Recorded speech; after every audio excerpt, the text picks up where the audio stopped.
Halo sahabat Nova, Hai. saya Vino Gibastian. Saya Marsha Timothy. Kita berdua dari film Kodrat. Nah, di film Kodrat saya berperan sebagai Ustadz Kodrat. Saya sebagai Yasmin. Kita akan ngobrol-ngobrol. Pokoknya kita mau seru-seruan ngobrol-ngobrol sama Nova hari Sahabat ini. Nova, iya. Sahabat Nova juga pantengin terus ya.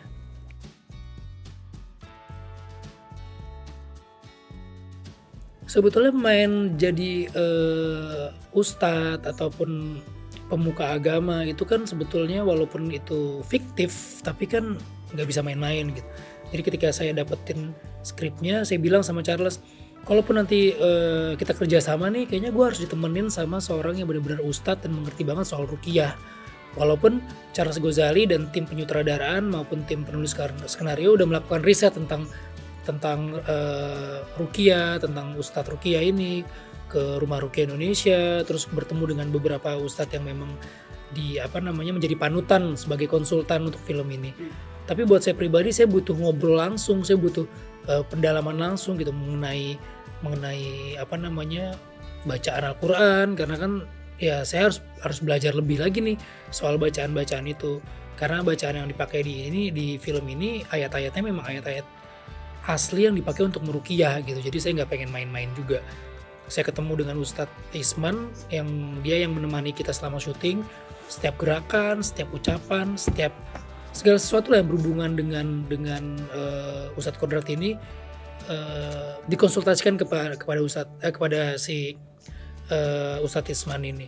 Jadinya saya menjadi lebih mudah gitu ya, lebih mudah dan lebih tenang gitu menjalani hari demi hari untuk syuting. Karena kalau enggak, saya takutnya jadi malah keliru atau nggak tepat gitu. Itu sih yang persiapan itu tuh yang lebih saya gali ketika masuk ke film Kodrat ini. Katanya sempat mau buka untuk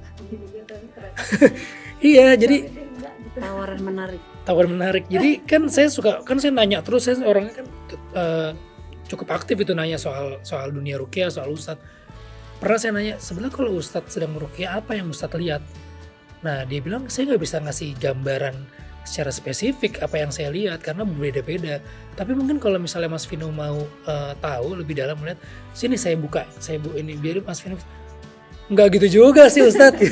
Nanti saya akhirnya fokusnya bukannya sebagai aktor bermain karakter Ustadz Kodrat ini, saya malah jadi ketakutan atau malah jadi yang lain gitu. Nanti kayak di film-film lagi Ustadz udah dibuka, saya nggak bisa ditutup lagi.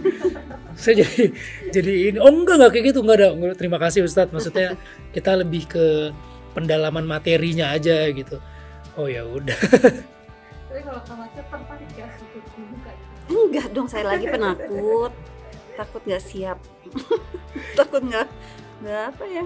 Dan saya juga sebetulnya masih bertanya, apakah dibuka begitu gini langsung kelihatan gitu kayak di film-film, kan kita nggak pernah tahu juga. Iya, tapi kalau tiba-tiba langsung. Tapi kalau benar-benar ternyata begitu langsung kelihatan, saya milih. oh, kayaknya terima kasih Ustaz.